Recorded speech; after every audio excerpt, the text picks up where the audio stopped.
Welcome students. This is chapter 14 classes and objects part 3. We shall start. So in previous chapters we have seen how to create class, then how to create object, then object create பண்ணிட்டு கிளாஸஸில் இருக்கிற members எப்படி access பண்ணணும், data members member ஃபங்க்ஷன்ஸில் எப்படி access பண்ணணும் அதெல்லாம் பார்த்தோம். Then what are the two members inside the class? Data members and member function.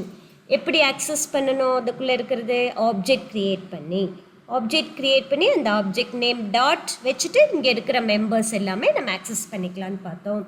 Then access பண்ணுறப்போ private protected public members visibility label பார்த்தோம். Private just I shall show you. So private members now they can be accessed. இப்போ இங்கே பாருங்கள் class, what is the class name? Student here.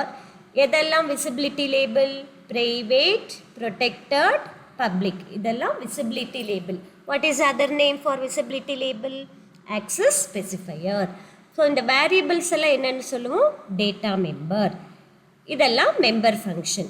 இந்த மாதிரி ஃபங்க்ஷன்லாம் என்னன்னு சொல்லுவோம்? member function சொல்லுவோம். இதெல்லாம் க்ரியேட் பண்ணிவிட்டு ஃபஸ்ட்டு ஸ்டெப் நம்ம என்ன பண்ணோம், மெயின் ஃபங்க்ஷனில் அந்த கிளாஸ்க்கு ஆப்ஜெக்ட் க்ரியேட் பண்ணணும்.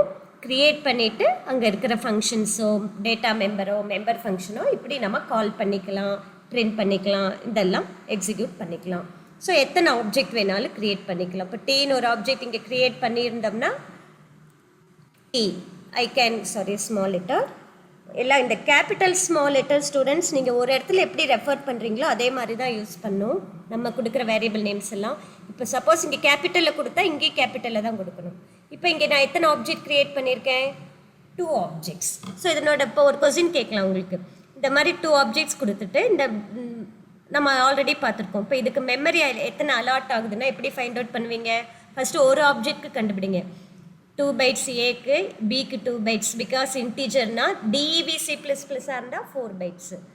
அது பார்த்துக்கணும் உங்கள் கொஸ்டினில் என்ன கொடுக்குறாங்கன்ட்டு. 4 4 8 8 + 4 12 bytes.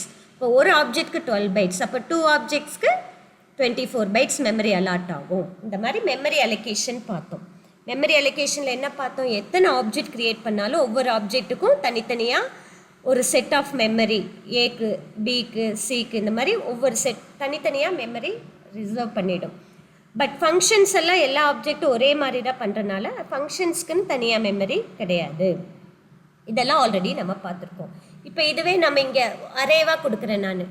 ஃபார் எக்ஸாம்பிள் இப்போ எஸ்டின்னு 2 ஆப்ஜெக்ட் இப்படி கொடுக்கறதுக்கு பதிலாக I am giving like this.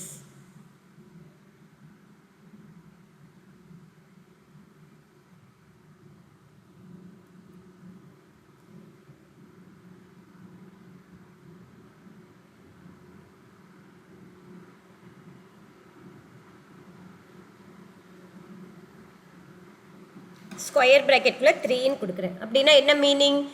எஸ்ன்னா ஒரு ஆப்ஜெக்ட், எஸ் ஆஃப் 3 அப்படின்னா அரே ஆஃப் ஆப்ஜெக்ட். அப்போ S0 S1 S2 அந்த மாதிரி 3 ஆப்ஜெக்ட்ஸ் க்ரியேட் ஆகும். So this is called this is called wait I am writing here. That is called array of objects. ஒரு object பதிலாக if you give in square bracket already பார்த்துருக்கோம் இல்லையா, array எப்படி declare பண்ணோம் அதே மாதிரி ஆப்ஜெக்ட்ஸ்லேயும் நம்ம இந்த மாதிரி என்ன பண்ணலாம், அரேஸ் க்ரியேட் பண்ணலாம். அரே ஆஃப் ஆப்ஜெக்ட்ஸ் என்னென்ன ஆப்ஜெக்ட்ஸ் க்ரியேட் ஆகும்? எஸ் ஆஃப் 0ங்கிறது ஒரு ஆப்ஜெக்ட், கமா எஸ் ஆஃப் 1ங்கிறது ஒரு ஆப்ஜெக்ட், கமா எஸ் ஆஃப் 2ங்கிறது ஒரு object. Like that 3 objects create ஆகும். இப்போ எஸ் ஆஃப் 0க்குன்னு ஏபிசி தனியாக இருக்கும். ஏபிசிங்கிறது நம்ம இந்த கிளாஸ்க்குள்ளே கொடுத்துருக்குற வேரியபிள்ஸ். ஸோ இங்கே ஒரு மிஸ்டேக் நான் பண்ணியிருக்கேன் ஸ்டூடெண்ட்ஸ். இங்கே ஸ்மால் ஏ கொடுத்துருக்கேன், இங்கே என்ன கொடுத்துருக்கேன்? Capital A. வேரியபிள்ஸ் ஒரு இடத்துல எப்படி டிக்ளேர் பண்ணுறோமோ அதே மாதிரி தான் எல்லா இடத்துலையும் கொடுக்கணும். இதெல்லாம் எரர் கரெக்ஷன் நம்ம பண்ண தெரிஞ்சிருக்கணும். ஏன்னா இதை தான் டீபக்கிங்னு சொல்லுவோம், எரர் கரெக்ஷன் பண்ணுறது. அது மட்டுமே ஒரு கொஸ்டினாக கொடுப்பாங்க, தப்பாக கொடுத்துட்டு கரெக்ட் பண்ண சொல்லுவாங்க. That is called debugging. Okay, now இது என்னன்னு சொல்லுவோம்? Array of objects. ஒவ்வொரு ஆப்ஜெக்ட்க்கும் தனித்தனியாக வேரியபிள்ஸ் ஒவ்வொரு செட்டு க்ரியேட் ஆகும். ஸோ இதெல்லாம் ஆல்ரெடி பார்த்துருக்கோம். இப்போ நாம் இந்த பார்ட்டில் என்ன பார்க்க போகிறோன்னா ஒரு ஸ்பெஷல் ஃபங்க்ஷன்ஸ் பார்க்க போகிறோம். மெம்பர் ஃபங்க்ஷன்னா என்ன? இந்த மாதிரி ஃபங்க்ஷன்ஸு டேட்டா மெம்பர் ஃபங்க்ஷன் சொல்லுவோம். இப்போ மெம்பர் ஃபங்க்ஷன் ஒவ்வொன்றுக்கும் ஒவ்வொரு நேம் இருக்கா? ஓகே, இங்கே இப்போ இந்த இதில் கிளாஸ்க்குள்ளே நான் 2 ஸ்பெஷல் ஃபங்க்ஷன் க்ரியேட் பண்ணியிருக்கேன். இது பாருங்கள், இதுக்கு முன்னாடி ரிட்டர்ன் டைப்பில் எதுவும் கொடுக்கல, ஸ்டூடெண்ட்டுன்னு கொடுத்துருக்கேனா. இங்கே கிளாஸ் நேம் என்ன, அதுவும் என்னது ஸ்டூடெண்ட். ஸோ கிளாஸ் நேமும் இந்த ஃபங்க்ஷன் நேமும் சேமாக இருக்கா. அப்போ இது ஒரு ஸ்பெஷல் ஃபங்க்ஷன். இந்த ஃபங்க்ஷனோட நேம் என்னென்னா constructor, that is called constructor. Similarly இங்கே பாருங்கள், இன்னொரு ஃபங்க்ஷன் அதே மாதிரியே கொடுத்துருக்கேன். இதுவும் கிளாஸ் நேமில் தான் இருக்குது. ஆனால் இங்கே முன்னாடி ஒரு சிம்பிள் கொடுத்துருக்கேன் இல்லையா, அந்த சிம்பிளோட நேம் என்னென்னா, ஜஸ்ட் ஐம் ரைட்டிங் ஹியர், இந்த சிம்பிளோட நேம் TILDE, டில்ட் அப்படின்னு சொல்லுவோம். That is name of this symbol is called tilde simple.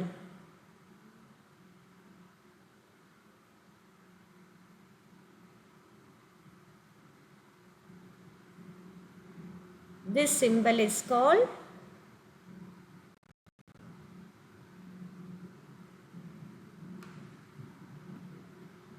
இந்த சிம்பிள் என்னன்னு சொல்கிறோம், டில்டு சிம்பிள். டில்டு சிம்பிள் கொடுத்து கிளாஸ் நேம் கொடுத்துருக்கோம் இல்லையா. இப்போ இந்த ஃபங்க்ஷனோட நேம் என்னென்னா டிஸ்ட்ரக்டர். ஸோ இப்போ இந்த கிளாஸ்க்குள்ளே நம்ம 2 ஸ்பெஷல் ஃபங்க்ஷன்ஸ் க்ரியேட் பண்ணியிருக்கோம். இது என்னது, குளோபல் ஆப்ஜெக்ட். இந்த ஆப்ஜெக்டை நம்ம இங்கேயே க்ரியேட் பண்ணலாம், இப்படி ஒரு ஃபங்க்ஷனுக்குள்ளேயே க்ரியேட் பண்ணலாம். அது ஆல்ரெடி பார்த்துருக்கோம். ஃபங்க்ஷனுக்குள்ளே க்ரியேட் பண்ணால் அது லோக்கல் ஆப்ஜெக்ட், இதுக்குள்ளே மட்டும்தான் யூஸ் பண்ண முடியும். குளோபல் ஆப்ஜெக்ட் வெளியே க்ரியேட் பண்ணுறது குளோபல் ஆப்ஜெக்ட். குளோபல் ஆப்ஜெக்டாக க்ரியேட் பண்ணால் எங்கே வேணாலும் ஆக்சஸ் பண்ணிக்கலாம். இதெல்லாம் ஆல்ரெடி பார்த்துருக்கோம். Okay, now coming to constructor. So constructor டிஸ்ட்ரக்டர்னால் என்னென்னா, ரெண்டுமே நம்ம இந்த கிளாஸ்க்குள்ளே கொடுக்கக்கூடிய special functions. Both of them will be having the same name as the class name. இப்போ இங்கே கிளாஸ் நேம் ஸ்டூடெண்ட்டுன்னு கொடுத்துருக்கோம் இல்லையா, அதே நேமில் தான் கொடுக்கணும். கிளாஸ் நேம் என்னவோ அதே நேமில் தான் கொடுக்கணும். கன்ஸ்ட்ரக்டருங்கிறது அதே நேமில் இருக்கும், டிஸ்ட்ரக்டரும் அதே நேமில் தான் இருக்கும். ஆனால் என்ன difference, destructor should be prefixed with what simple, tilde symbol கொடுத்து ப்ரிஃபிக்ஸ் பண்ணணும்.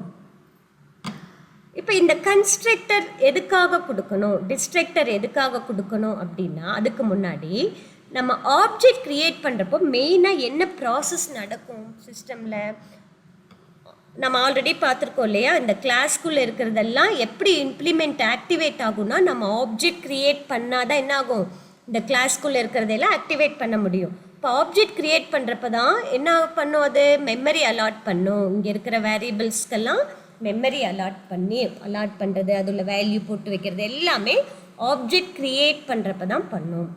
இந்த வேலையை தான் இந்த கன்ஸ்ட்ரக்டர் பண்ணும். ஸோ நீங்கள் எப்போ ஆப்ஜெக்ட் க்ரியேட் பண்ணுறீங்களோ, இப்போ பாருங்கள், இப்போ ஆப்ஜெக்ட் க்ரியேட் பண்ணிவிட்டு s.getனா என்ன ஃபங்க்ஷன் எக்ஸிக்யூட் ஆகும், இந்த கெட் ஃபங்க்ஷன் எக்ஸிக்யூட் ஆகும். அங்கே என்ன கொடுத்துருக்கோம், இன்புட் வாங்குகிறோம், அந்த ஒர்க்கு நடக்கும். நெக்ஸ்ட்டு எப்போவுமே மெயின் ஃபங்க்ஷன் தானே எக்ஸிக்யூட் ஆகும். ஃபஸ்ட்டு இந்த ஸ்டெப் எக்ஸிக்யூட் ஆகும், அப்புறம் s.sum கால் பண்ணுறோமா, உடனே ப்ரோக்ராம் கண்ட்ரோல் சம் ஃபங்க்ஷனுக்கு போய் என்ன பண்ணது, a+b வேல்யூவை ஆட் பண்ணும். தென் மறுபடியும் இங்கே வந்துடும் மெயின் ஃபங்க்ஷனுக்கு. அடுத்தது என்னது, s.put அப்படின்னா புட் ஃபங்க்ஷனுக்கு போய் இங்கே என்ன கொடுத்துருக்கோம், டிஸ்பிளே பண்ண சொல்கிறோம். அப்போ சியோட வேல்யூவை டிஸ்பிளே பண்ணும். இதுதான் ஆக்சுவல் ஒர்க்கிங் ப்ரொசீஜர். மெயின் ஃபங்க்ஷனில் இருக்கிற ஒவ்வொரு ஸ்டேட்மெண்ட்டாக எக்ஸிக்யூட் பண்ணும். இப்போ இந்த கன்ஸ்ட்ரக்டருங்கிற ஃபங்க்ஷனை நான் கால் பண்ணவே இல்லை. இங்கே ஸ்டூடெண்ட்டு, இந்த டில்டு ஸ்டூடெண்ட்டை நான் இங்கே கால் பண்ணவே இல்லை, ஆனால் அது எக்ஸிக்யூட் ஆகும். எப்போ எக்ஸிக்யூட் ஆகும்னா, நம்ம எப்போ ஆப்ஜெக்ட் க்ரியேட் பண்ணுறோமோ, ஆப்ஜெக்ட் க்ரியேட் பண்ணுறப்போ ப்ரோக்ராம் கண்ட்ரோல் நேராக எங்கே போகும்,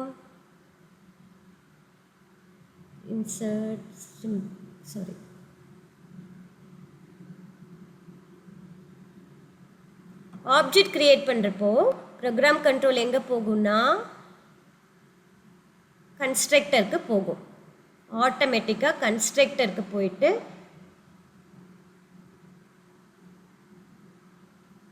சாரி ஸ்டூடெண்ட்ஸ் வர மாட்டேங்க, கன்ஸ்ட்ரக்டருக்கு போய் இந்த கன்ஸ்ட்ரக்டரை எக்ஸிக்யூட் பண்ணும். ஸோ எப்போ நீங்கள் ஆப்ஜெக்ட் க்ரியேட் பண்ணுறீங்களோ அப்போது எந்த ஃபங்க்ஷன் எக்ஸிக்யூட் ஆகும், கன்ஸ்ட்ரக்டர் எக்ஸிக்யூட் ஆகும். அப்போ அதுக்குள்ளே என்ன கொடுக்குறோமோ அந்த ஸ்டேட்மெண்ட் எல்லாம் எக்ஸிக்யூட் பண்ணும்.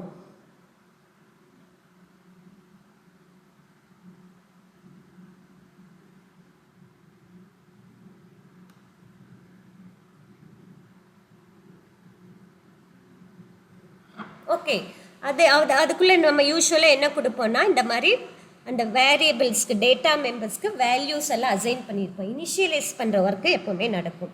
டேட்டா மெம்பர்ஸ்க்கு இனிஷியலைஸ் பண்ணுற ஒர்க்கு, தென் மெமரி அலாட் பண்ணுற ஒர்க்கு, இது ரெண்டுமே பண்ணுறது தான் இந்த கன்ஸ்ட்ரக்டரோட மெயின் ஒர்க்கு. நம்ம ஆல்ரெடி சொல்லியிருக்கோம். இப்போ ஒரு ரெசிபியில் இருக்கிறதெல்லாம் பண்ணுறதுக்கு முன்னாடி என்ன பண்ணோம், கண்டெய்னர் வாங்கணும். கண்டெய்னரில் அந்த திங்ஸ் எல்லாம் போட்டு வைக்கணும்னு சொன்னேன் இல்லையா, அதே மாதிரி தான் வேலை. கன்ஸ்ட்ரக்டர் என்ன பண்ணும், இங்கே இருக்கிற டேட்டா மெம்பருக்கெல்லாம் மெமரி அலாட் பண்ணி அதுக்கு வேல்யூஸ் எல்லாம் இந்த மாதிரி இனிஷியலைஸ் பண்ணி வைக்கும். இதுதான் கன்ஸ்ட்ரக்டரோட வேலை. டிஸ்ட்ரக்டரோட வேலை அது எப்போ எக்ஸிக்யூட் ஆகும்னா, இப்போ மெயின் ஃபங்க்ஷனில் எல்லா ஒர்க்கும் இந்த நம்ம டீயை வேணால் டெலீட் பண்ணிடலாமா, அப்போது வேண்டாம், நமக்கு ஒரு ஆப்ஜெக்ட் மட்டும் வச்சுப்போம். ஓகே, அது இல்லைன்னா அஷ்யூம் பண்ணிக்கோங்க. எல்லா ஒர்க்கும் முடிஞ்சதுக்கப்புறம் ஆட்டோமேட்டிக்காக இந்த டிஸ்ட்ரக்டர் வந்து எக்ஸிக்யூட் ஆகும். ப்ரோக்ராம் வந்து முடிகிறப்போ, that is when the class goes out of scope, the destructor will get executed. So students, just listen carefully. What is constructor? Constructor is a special function which gets executed. எப்போ execute ஆகும்? when the object of the class is created. Object create பண்ணுறப்போ. Then what is the work of constructor? It is used to allot memory for the object and then initialize the class object. Objectனாலே என்னென்னா இந்த இடத்துல meaning, இந்த data மெம்பர்ஸ்க்கெல்லாம் memory allot பண்ணி அதுக்கு values எல்லாம் assign பண்ணுறது. So it is use to allot memory to the object and initialize the class object. Okay, then டிஸ்ட்ரக்டருங்கிறது என்னென்னா அதுவும் ஒரு ஸ்பெஷல் ஃபங்க்ஷன் தான். அதுவும் ஆட்டோமேட்டிக்காக எக்ஸிக்யூட் ஆகும். எப்படி நம்ம கன்ஸ்ட்ரக்டர் வந்து ஆப்ஜெக்ட் க்ரியேட் பண்ணுறப்போ ஆட்டோமேட்டிக்காக எக்ஸிக்யூட் ஆகுது. நம்ம இந்த மற்ற ஃபங்க்ஷன்னா கால் பண்ணாதான் எக்ஸிக்யூட் ஆகும். இன்வோக்கிங் அப்படின்னா காலிங். இப்போ கெட்டுங்கிற ஃபங்க்ஷனை நான் இங்கே இன்வோக் பண்ணலைன்னா அது எக்ஸிக்யூட்டே ஆகாது. பட் கன்ஸ்ட்ரக்டர் டிஸ்ட்ரக்டர் ஆட்டோமேட்டிக்காக எக்ஸிக்யூட் ஆகும். கன்ஸ்ட்ரக்டர் எப்போ எக்ஸிக்யூட் ஆகும்? அந்த கிளாஸ் ஆப்ஜெக்டை க்ரியேட் பண்ணுறப்போ. டிஸ்ட்ரக்டர் எப்போ எக்ஸிக்யூட் ஆகும்னா when the class goes out of scope. அப்படின்னா எல்லா மெயின் ஃபங்க்ஷன் எல்லா ஒர்க்கும் முடிஞ்சு லாஸ்ட்டில் வரும் இல்லையா, அப்போ ஆட்டோமேட்டிக்காக இந்த டிஸ்ட்ரக்டர் ஃபங்க்ஷன் எக்ஸிக்யூட் ஆகும். அதுக்குள்ளே இப்போ இங்கே என்ன கொடுத்துருக்கேன், நான் எக்ஸாம்பிள் பைன்னு கொடுத்துருக்கேன். அப்போ இட் வில் பை டிஸ்பிளே பண்ணும். ஸோ இது அது மட்டும் இல்லாமல் இந்த டிஸ்ட்ரக்டர் என்ன பண்ணும், டிஸ்ட்ரக்ஷன்னா என்ன அர்த்தம், அழிக்கிறதுன்னு அர்த்தம். அந்த கன்ஸ்ட்ரக்டர் அலாட் பண்ண மெமரி எல்லாம் ரிமூவ் பண்ணும். அதுதான் இதனோட வேலை. கன்ஸ்ட்ரக்ஷன்னா என்ன, பில்டு பண்ணுறது. டிஸ்ட்ரக்ஷன்னா என்ன, ஆப்போசிட். அதுதான் அதே மீனிங் தான். கன்ஸ்ட்ரக்டர் வந்து மெமரி அலாட் பண்ணும் ஆப்ஜெக்ட்டுக்கு, டிஸ்ட்ரக்டர் அந்த கன்ஸ்ட்ரக்டர் அலாட் பண்ண மெமரியை ரிமூவ் பண்ணும். So both constructor and destructor are the special function which gets executed automatically. Both of them will be having the name as the class name, but destructor should get prefixed with tilde symbol. Constructor will executed at the beginning of the scope, class scope. That is when you create object for the class. Destructor will get executed when the class goes out of scope. Constructor will allot memory to the object and initialize object, but destructor will remove memory for the object. இதுதான் difference students. ரெண்டுமே ஒரு important thing பாருங்கள், நான் பப்ளிக்கு கீழே தான் கொடுத்துருப்பேன்.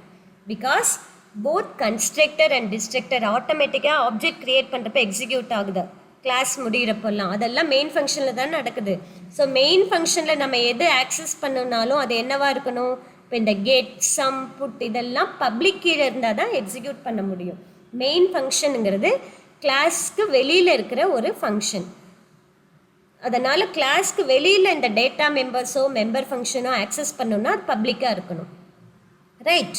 So both of them constructor and destructor பாருங்கள் பப்ளிக் கீழே தான் வருது. இதெல்லாமே அப்போ தான் நம்ம மெயின் ஃபங்க்ஷனில் அதை ஆக்சஸ் பண்ண முடியும். அது ஆட்டோமேட்டிக்காகவும் எக்ஸிக்யூட் ஆகும். ஸோ இது நிறைய டிஃப்ரென்ஸ் கேட்பாங்க உங்களுக்கு. Similarities and difference. சிமிலாரிட்டிஸ் என்னன்னு சொல்லலாம்னா both of them should be under public visibility label. Both of them will be having same name as class name. both of them are executed automatically. இதெல்லாம் வந்து தென் both of them don't have any return type. இங்கே முன்னாடி return type எதுவுமே நான் கொடுக்கல பாருங்கள். இப்போ இதுக்கெல்லாம் வாய்டு அந்த மாதிரி ஒரு ரிட்டர்ன் டைப் கொடுத்துருக்கேன். கன்ஸ்ட்ரக்டருக்கும் டிஸ்ட்ரக்டருக்கும் ரிட்டர்ன் டைப் எதுவும் இல்லை. ஸோ இந்த 4 பாயிண்ட்ஸ் வந்து சிமிலாரிட்டிஸ் சொல்லலாம். டிஃப்ரென்ஸ் என்ன சொல்லலாம், Constructor will get executed when the class object comes into scope. Destructor will get executed when the class object goes out of scope. Constructor will allot memory to the object. Destructor will remove memory to the object. Constructor will be having same name as parameter. Destructor will be having same name prefixed by tilde symbol. Then வந்து இங்க நம்ம வேணும்னா இங்க parameter கொடுக்கலாம் constructorக்கு அந்த மாதிரி பார்ப்போம் next exampleல இந்த bracket குள்ள parameter கொடுப்போம் but destructorக்கு parameter எதுமே கொடுக்க முடியாது.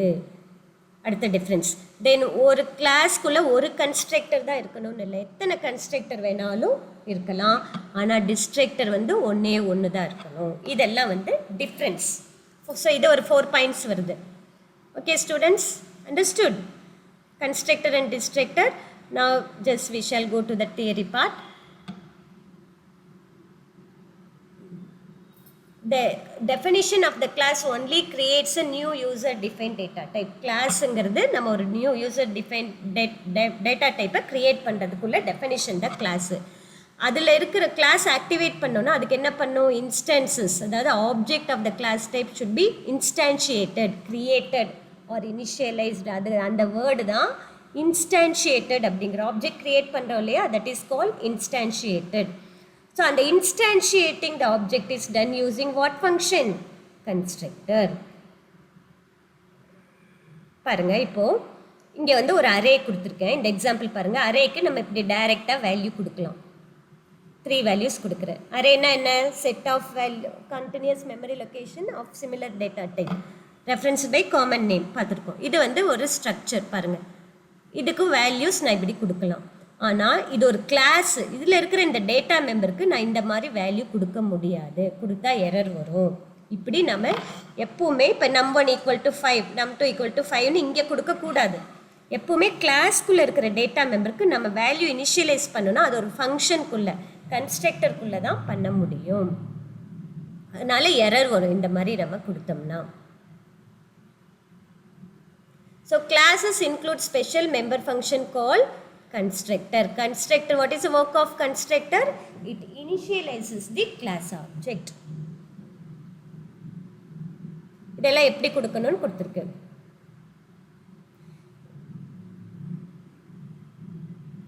It can be defined either inside the class definition or outside. அதே மாதிரி ஃபங்க்ஷன் மாதிரி இந்த கிளாஸ்க்கு உள்ளேயும் கொடுக்கலாம் கன்ஸ்ட்ரக்டர் இங்க பாருங்க இது வந்து கிளாஸ்க்குள்ளேயே கொடுத்திருக்கா வெளியவும் கொடுக்கலாம் constructor defined inside the class இது functions of the என்னது constructor allocate memory initialize the data member when it is created automatically whenever the instance of the class is created இப்போ இந்த constructorல சில types இருக்கு 3 types இருக்கு default constructor parameterized constructor copy constructor Okay students, what are the 3 types of constructor? Default constructor. இதை வந்து non-parameterized constructor னு சொல்லலாம். Then parameterized constructor. இப்போ constructorக்கு bracketல ஏதாவது values கொடுத்திருந்தோம்னா அது parameterized constructor. இந்த constructorோட bracketல கொடுத்திருக்கிறது ஒரு object இருந்ததுன்னா that is called copy constructor. I'll show you the example. இங்க பாருங்க. இப்போ இதுல கன்ஸ்ட்ரக்டர் எத்தனை கன்ஸ்ட்ரக்டர் இருக்குன்னு பாருங்க டேட்டாங்கிறது கிளாஸ் நேமா டேட்டா டேட்டா டேட்டா 3 கன்ஸ்ட்ரக்டர் இருக்கு ஆனால் இந்த கன்ஸ்ட்ரக்டர் பிராக்கெட்டில் எதுவுமே கிடையாது ஸோ இது பேர் டிஃபால்ட் கன்ஸ்ட்ரக்டர் இல்லைன்னா நான் பேராமீட்டரைஸ்டு கன்ஸ்ட்ரக்டர்னு சொல்லுவோம் இந்த கன்ஸ்ட்ரக்டருக்கு 2 பேராமீட்டர் கொடுத்துருக்கோம் இல்லையா ஸோ இந்த கன்ஸ்ட்ரக்டரோட நேம் என்னன்னா பேராமீட்டரைஸ்ட் கன்ஸ்ட்ரக்டர் தென் இங்கே பாருங்கள் இந்த கன்ஸ்ட்ரக்டரோட வேரியபிள் என்ன டைப்பு இப்போ இது ஏங்கிறது இன்டிஜர் டைப்பு பியும் இன்டிஜர் டைப் இந்த ஏங்கிறது என்னது டேட்டா டேட்டாங்கிறது என்னது class so class type variable object தானே தட்ஸ் வை ஆம்பர்சென்ட் அப்படின்னா மெமரி அந்த ஆப்ஜெக்டோட மெமரி ரிசீவ் பண்ணும் so this constructor is called copy constructor so the constructor which receives an object as the parameter is called copy constructor இதெல்லாம் வந்து display இதெல்லாம் சாதாரண function இப்போ பாருங்கள் இப்போ இந்த கிளாஸ்க்கு நான் 3 ஆப்ஜெக்ட்ஸ் க்ரியேட் பண்ணுறேன் இந்த ஸ்டேட்மெண்ட் பாருங்கள் D1 D2 D3 D1க்கு நான் ப்ராக்கெட்டில் எதுவும் கொடுக்கல, பேராமீட்டர் எதுவும் பாஸ் பண்ணல. D2க்கு I am passing 2 integer value. D3க்கு இந்த D2ங்கிறது ஒரு ஆப்ஜெக்ட் தானே, அதை எடுத்து நான் பாஸ் பண்ணுறேன்.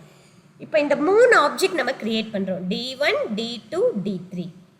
D1க்கு பேராமீட்டர் எதுவுமே கொடுக்கல பாருங்கள், ப்ராக்கெட் எதுவுமே கொடுக்கல. D2க்கு ப்ராக்கெட்குள்ளே parenthesisக்குள்ளே I am giving 2 integer values. So I am passing 2 parameter. D3க்கும் I am passing 1 parameter. இது integer value. இது என்ன வேல்யூ? D2ங்கிறது என்னது? D2வே ஒரு ஆப்ஜெக்ட். ஸோ ஒரு ஆப்ஜெக்ட்டுக்கு இன்னொரு ஆப்ஜெக்டை நான் பேராமீட்டராக பாஸ் பண்ணுறேன். எப்போவுமே ஆப்ஜெக்ட் கிரியேட் பண்ணுறப்போ எந்த ஃபங்க்ஷன் எக்ஸிக்யூட் ஆகும்? கன்ஸ்ட்ரக்டர். இப்போ D1 கிரியேட் பண்ணுறப்போ இங்கே 3 கன்ஸ்ட்ரக்டர் இருக்கா, எது எக்ஸிக்யூட் ஆகும்? இது ஃபஸ்ட்டு கன்ஸ்ட்ரக்டர். ஏன்னா இதுக்கு தான் நம்ம ப்ராக்கெட்டில் எதுவுமே கொடுக்கல. பிகாஸ் D1 கிரியேட் பண்ணுறப்போ நம்ம எந்த ஒரு இது டேட்டாஸும் பாஸ் பண்ணாதனால, பேராமீட்டர் பாஸ் பண்ணாதனால the constructor which is not accepting any parameter will get executed. Similarly D2 create பண்ணுறப்போ எது எக்ஸிக்யூட் ஆகும்? 2 இன்டிஜர் வேல்யூ. எந்த கன்ஸ்ட்ரக்டர் இன்டிஜர் வேல்யூ அக்செப்ட் பண்ணது? int a int b. இந்த கன்ஸ்ட்ரக்டர் இந்த இது எக்ஸிக்யூட் ஆகும். தென் D3 கிரியேட் பண்ணுறப்போ you are passing D2. அப்போ எது ஆப்ஜெக்ட் ரிசீவ் பண்ணது? இந்த constructor, that will get executed. So we can have more than one constructor. ஆனால் டிஸ்ட்ரக்டருங்கிறது கண்டிப்பாக ஒன்று தான் இருக்கணும். இந்த கன்ஸ்ட்ரக்டரை கால் பண்ணுறதுக்கு 2 ways இருக்குது. ஒன்று இம்ப்ளிசிட் கால், இன்னொன்று எக்ஸ்பிளிசிட் கால். இப்போ இந்த மாதிரி பண்ணுறது எல்லாமே இம்ப்ளிசிட் கால், ஆட்டோமேட்டிக்காக அது எக்ஸிக்யூட் ஆகும். நம்ம கன்ஸ்ட்ரக்டர் நேமே இங்கே யூஸ் பண்ணல. ஆப்ஜெக்ட் கிரியேட் பண்ணுறப்பவே என்ன ஆகும்? கன்ஸ்ட்ரக்டர் ஆட்டோமேட்டிக்கலி எக்ஸிக்யூட் ஆகும். இது வந்து இம்ப்ளிசிட் கால்னு சொல்லுவோம். Explicit call I will show you.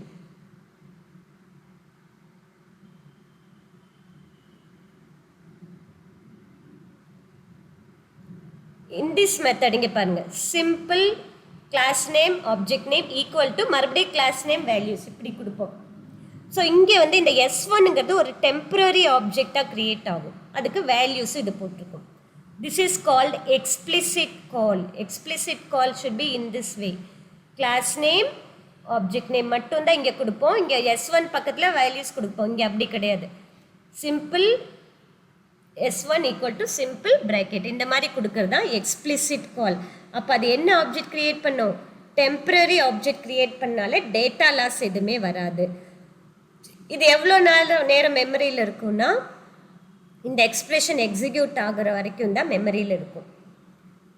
This temporary object lives in memory as long as it is being used in the expression. எங்கே நம்ம யூஸ் பண்ணுறோமோ அப்போ தான் அது மெமரியில் இருக்கும், அதுக்கப்புறம் அது ரிமூவ் ஆகிடும். ஸோ ஏதாவது டெம்பரரியாக ஒன்றுலேருந்து இன்னொன்று காப்பி பண்ணுறதுக்கு அந்த மாதிரி கேசஸில் நம்ம இதை யூஸ் பண்ணுவோம். ஸோ எப்படி கன்ஸ்ட்ரக்டரை நம்ம கால் பண்ணலாம்? 2 மெத்தட்ஸில் கால் பண்ணலாம். What are the 2 methods? implicit call, explicit call. What is implicit call? When you create the object, automatically the constructor will get executed. That is implicit call. Explicit call, constructor name is explicitly given like this. And the name என்ன இங்கே மேலே இருக்கிறது? இப்போ simple அப்படிங்கிற நேமாக இருந்தால் அந்த சிம்பிள்னு கொடுத்து ப்ராக்கெட்டில் வேல்யூ கொடுப்போம். இந்த சைடு ஆப்ஜெக்ட் நேம் கொடுப்போம், symbol S1. It is used to create temporary object.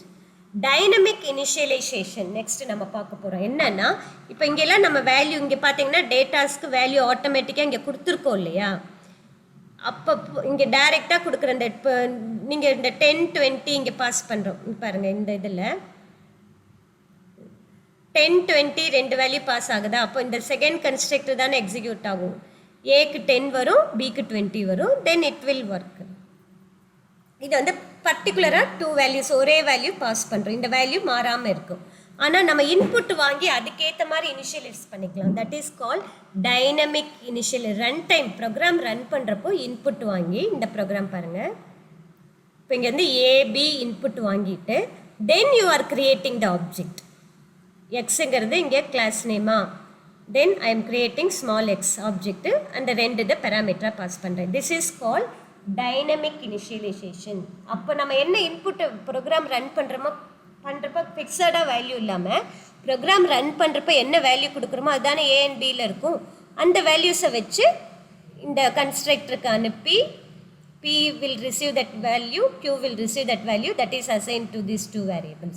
So this is called dynamic initialization. The variables objects will get initialized during runtime. So the characteristics of constructor கொடுத்திருக்கு. It's an important 5 mark question. Name of the constructor must be same as the பாருங்க simple class name. முன்னாடி return type எதுவுமே இல்லை. இதுக்கு parameter வேணும்னா கொடுத்துக்கலாம். இது எத்தனை constructor வேணாலும் கொடுத்துக்கலாம். That is why it is given the constructor function can be overloaded. Meaning என்னன்னா ஒரே கிளாஸ்க்குள்ளே எத்தனை கன்ஸ்ட்ரக்டர் வேணாலும் கொடுத்துக்கலாம். ஆனால் ஒவ்வொன்றுக்கும் என்ன டிஃபராக இருக்கணும், parameter டிஃபராக இருக்கணும். They cannot be inherited, but a derived class can call the base class constructor. இந்த கன்ஸ்ட்ரக்டரை derived classக்குள்ளே யூஸ் பண்ண முடியாது, பட் derived class can ஆட்டோமேட்டிக்காக அது வராது, இன்ஹெரிட் ஆகி வராது. But derived class can call the base class constructor. வேணும்னா derived classலேருந்து இந்த கன்ஸ்ட்ரக்டர் கால் பண்ணிக்கலாம். நம்ம கன்ஸ்ட்ரக்டர் கொடுக்கல இல்லை, ஸ்டார்டிங்கில் பார்த்த ப்ரோக்ராம்லலாம் நம்ம கன்ஸ்ட்ரக்டர் ஃபங்க்ஷனை யூஸ் பண்ணல. நம்ம கொடுக்காட்டி கம்பைலரை என்ன பண்ணும், it generates a constructor in the absence of user define constructor. இதை தான் யூஸ்வலி டிஃபால்ட் கன்ஸ்ட்ரக்டர்னு சொல்லிட்டு இருந்தாங்க முதல்ல. Then constructor generated is public member function. Public கீழே வரணும். It is executed automatically when the object is created. A constructor can be used explicitly to create new object. Explicit call பண்ணோம் இல்லையா, அந்த மாதிரி எக்ஸ்பிளிசிட்டாக நம்ம யூஸ் பண்ணிக்கலாம். தென் டிஸ்ட்ரக்டர் எப்போ execute ஆகும், when the class goes out of scope, a special function called distractor gets executed. Distractor has same name as the class name but prefixed with what symbol, tilde symbol. இது அதே மாதிரி தான், it return nothing, so it is not associated with any data type. முன்னாடி return symbol-ல எதுவுமே கொடுக்கல பாருங்க. Distractor எதுக்குன்னா, the purpose of distractor is to free the resources that the object may have acquired during lifetime. ஒரு object execute ஆகிட்டு இருக்கப்போ மெமரியெல்லாம் இது பண்ணியிருக்கோம், அலாட் பண்ணியிருப்போம் இல்லையா. ரிசோர்ஸஸ் அப்படிங்கிறது இந்த இடத்துல என்ன மீனிங்னா மெமரி. அந்த மெமரியெல்லாம் ஃப்ரீ பண்ணணும். So it removes the memory of the object allocated by the constructor at the time of creating the object. Object create பண்ணுறப்போ கன்ஸ்ட்ரக்டர் மெமரி அலாட் பண்ணும், அதை ரிமூவ் பண்ணுற வேலை தான் டிஸ்ட்ரக்டரோட வேலை. So when it is called when the lifetime of the object end and destroy the object constructed by the constructor. இதுவும் பப்ளிக்குள்ளே தான் வரணும். இந்த கேரக்டரிஸ்டிக்ஸ் ஆஃப் டிஸ்ட்ரக்டர் கொடுத்துருக்காங்க பாருங்கள். இதுவும் same name as prefix with tilde symbol. இதுக்கு ஆர்குமெண்ட் கொடுக்க முடியாது, நோ ரிட்டர்ன் டைப், ஒரே ஒரு டிஸ்ட்ரக்டர் தான் இருக்கணும். So it cannot be overloaded. நம்ம கொடுக்காட்டி அதுவே ஆட்டோமேட்டிக்காக ஜெனரேட் ஆகும். இந்த absence of user define destructor it is generated by the compiler.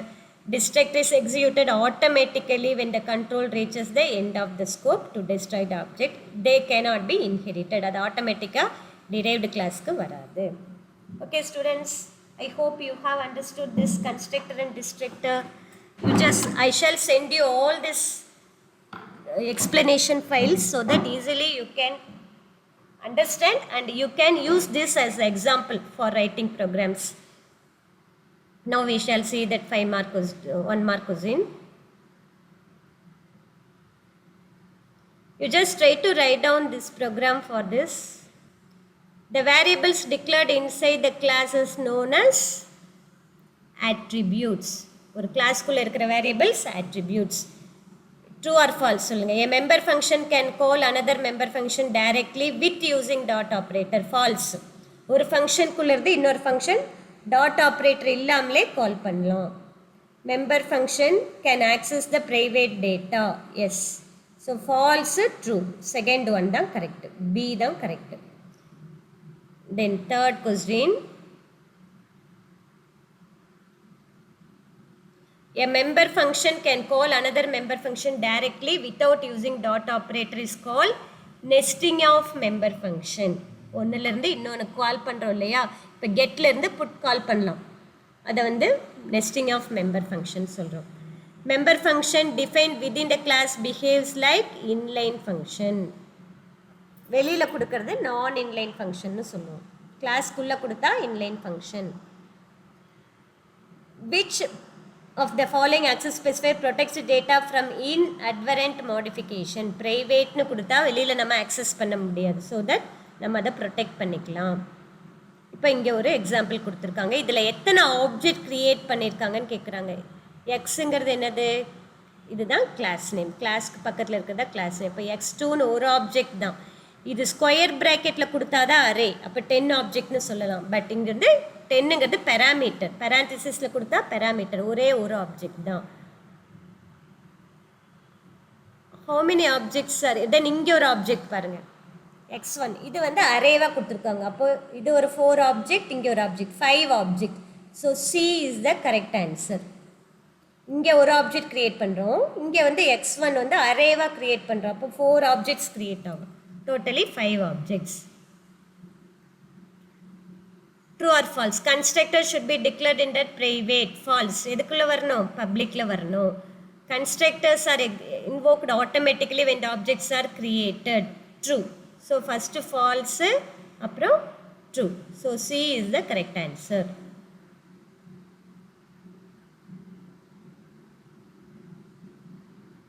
Then 8th question. Which of the following constructor is executed in the following? இப்போ இது வந்து என்னது?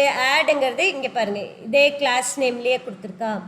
ஸோ கிளாஸ் நேம் வேரியபிளாக இருந்தால் that is call copy constructor. இங்கே கொடுத்துருக்கிறது class name இருந்துன்னு வச்சுக்கோங்க, அது ஒரு ஆப்ஜெக்ட்னு அர்த்தம். இப்போ கிளாஸ் நேமில் இருக்க ஆப்ஜெக்ட் ரிசீவ் பண்ணால் இந்த ஃபங்க்ஷன் என்னன்னு சொல்லுவோம், என்ன கன்ஸ்ட்ரக்டர் எக்ஸிக்யூட் ஆகும்? Copy constructor. காப்பி கன்ஸ்ட்ரக்டர் வந்து 3 சிச்சுவேஷனில் எக்ஸிக்யூட் ஆகும் ஸ்டூடெண்ட்ஸ். ஒன்று, கன்ஸ்ட்ரக்டரோட பேராமீட்டர் ஆப்ஜெக்டாக இருந்தாலோ, இல்லை வேறு ஏதாவது ஒரு ஃபங்க்ஷன். இப்போ வந்து இது வேறு ஏதாவது ஒரு ஃபங்க்ஷன், அதனோட ரிட்டர்ன் டைப் என்ன கொடுத்துருக்கோம்? கிளாஸ்னு கொடுத்தா ஆப்ஜெக்ட் ரிசீவ் பண்ணுது, ரிசீவ் பண்ணுறதும் object. In that case copy constructor is executed. So when a constructor receives object or a member function returns type object or when a member function accepts parameter of is the object. 3 cases-ல copy constructor execute ஆகும். Then, so next one, short answer, PDF, you can refer PDF. இந்த இது மட்டும் program மட்டும் syntax error இருந்தால் நம்ம இது பண்ணோம். IO stream, இங்கே என்ன வரணும்? ஹேஷ் சிம்பிள் வரணும். stdio.h இங்கே வேண்டாம், இங்கே வேண்டாம், என்ன சிம்பிள் வரணும்? Hash simple. தென் இந்த மாதிரி வேல்யூஸ் வந்து என்ன பண்ண முடியாது? இனிஷியலைஸ் பண்ண முடியாது டேட்டா மெம்பருக்கு, அதை கன்ஸ்ட்ரக்டருக்குள்ளே தான் பண்ணணும். இந்த ப்ரைவேட் ப்ரொடெக்டட் பப்ளிக் பக்கத்தில் காலன் சிம்பிள் தான் வரணும். What symbol should come? Double dot, colon symbol. Then my stud, இந்த கிளாஸ் கன்ஸ்ட்ரக்டர், இது என்னது? ரெஜிஸ்டர். இது வந்து இந்த ஒரு ஃபங்க்ஷன். இதெல்லாம் ஒவ்வொரு லைனில் வரதுக்கு மேலே அவங்க ஒரே லைனில் கொடுத்துருக்காங்க. It's not a mistake. டிஸ்பிளேங்கிறது இன்னொரு ஃபங்க்ஷன். ஓகே, ஸோ இங்கே வந்து என்ன வரணும்? லாஸ்ட்டில் செமிகாலன் வரணும். கிளாஸ் முடிகிறப்ப என்ன சிம்பிள் வரணும் இந்த இடத்துல?